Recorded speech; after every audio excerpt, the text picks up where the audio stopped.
امریکی سائنسدانوں نے خانہ کعبہ کے اندر ایک دروازہ ڈھونڈ نکالا۔ اللہ اکبر! زائرین نے جب یہ سنا تو بھگدڑ مچ گئی، کیونکہ اس دروازے سے کچھ ایسا برآمد ہوا جسے دیکھ کر لوگ اپنے حواس پر قابو نہ رکھ سکے۔ السلام علیکم ناظرین، خانہ کعبہ میں جب سے غیر ملکی لوگوں کا داخلہ شروع ہوا ہے، تبھی اس اتاق میں بیٹھے امریکی سائنسدان بھی ایسے مواقع تلاش کرنے میں لگے ہیں جن کو استعمال کرتے ہوئے وہ کسی نہ کسی طرح خانہ کعبہ کے اندر رسائی حاصل کر سکیں۔ ایسے بہت سے معجزات ہیں جن کو سائنس بھی مانے بغیر نہ رہ سکی۔ اس سے پہلے ایک سائنسدانوں کی ٹیم حجرہ اسود پر جانچ کرنے آئی تھی، جبکہ اس بار سائنس نے خانہ کعبہ کے اندر ایسی کھوج کر ڈالی جسے سن کر مسلمانوں کے ہوش اڑ گئے۔ عید کی جانے والی تمام پیمائشوں اور پیمانوں کے مطابق خانہ کعبہ بلا شک و شبہ زمین کا مرکز ہے۔ یہ وہ مقام ہے جو زمین کے بالکل بیچ میں واقع ہے۔ زمین کے درمیان کا مقام ہونے کی وجہ سے قدرتی طور پر زمین کی تمام کشش ثقل کا مرکز بھی یہی مقام ہے، اور یہی وہ خاصیت ہے جو اسے دوسرے مقامات سے منفرد بناتی ہے۔ زمین کی کشش ثقل کا مرکز ہونے کی وجہ سے یہاں شدید مقناطیسی کشش پائی جاتی ہے۔ یہی وجہ ہے کہ یہاں کسی چیز کا پرواز کرنا ناممکن ہے۔ اگر آپ اپنے ہاتھ میں مقناطیس کا ٹکڑا لیں تو آپ دیکھیں گے کہ اس کے بالکل درمیان میں کوئی چیز نہیں چپک سکتی۔ مقناطیسی کشش کے اثر سے وہ شے ہوا میں جھولتی ہوئی مقناطیس کے دائیں یا بائیں طرف چپک جائے گی۔ بالکل یہی فارمولا خانہ کعبہ کے اوپر بھی لاگو ہوتا ہے۔ مرکزی مقام اور مقناطیسی کشش کی شدت ہونے کے سبب یہ ناممکن ہے کہ کوئی طیارہ حتیٰ کہ پرندہ بھی خانہ کعبہ کے عین اوپر پرواز کر سکے۔ البتہ خانہ کعبہ کے ارد گرد لاتعداد پرندے پرواز کرتے ہوئے دیکھے جا سکتے ہیں۔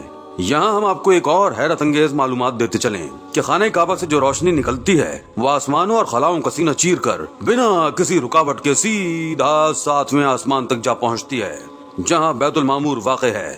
قرآن شریف کے مطابق بیت المعمور فرشتوں کا خانہ کعبہ ہے، اور ہر روز 70,000 فرشتے اس کعبے کا طواف کرتے ہیں۔ زمین پر بنایا گیا خانہ کعبہ اسی کعبے کی طرز پر بنایا گیا ہے جس کا حکم خدا نے دیا تھا۔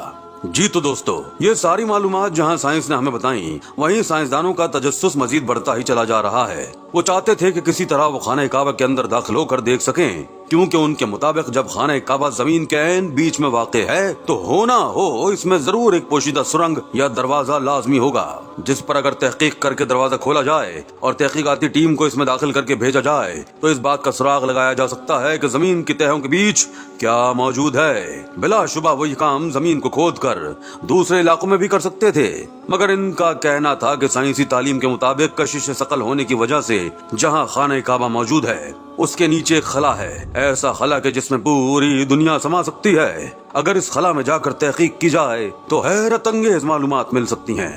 یہ بات آج کی نہیں بلکہ کئی سالوں پرانی ہے۔ جب سے سعودی شہزادے نے اپنا تخت سنبھالا ہے تب سے ہی امریکی سائنسدان بارہا اپنے تعلقات سعودی شہزادے سے بہتر کرنے کے چکروں میں ہیں، تاکہ کسی طرح وہ خانہ کعبہ کے قریب جا سکیں، وہ مکہ مکرمہ میں داخل ہو سکیں اور پھر ایک دورے کی ہی صورت میں خانہ کعبہ میں جا سکیں۔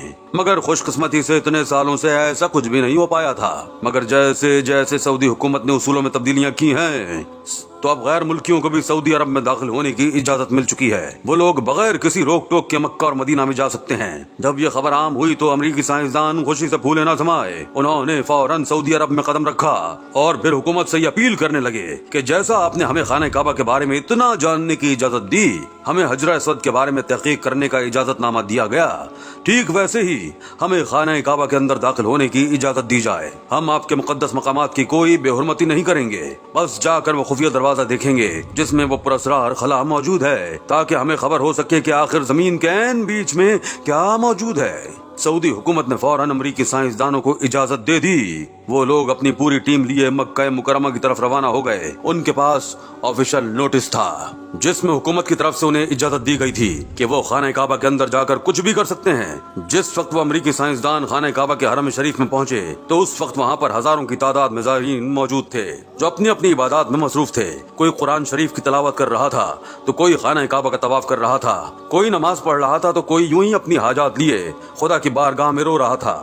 ان ہزاروں کی تعداد میں وہ امریکی سائنسدان جب حرم شریف میں داخل ہوئے تو لوگ مڑ مڑ کر انہیں دیکھنے لگے۔ وہ تو بالکل بھی سعودی سائنسدان نہیں لگتے تھے، صاف ظاہر تھا کہ وہ انگریز ہیں اور غیر مسلم ہیں۔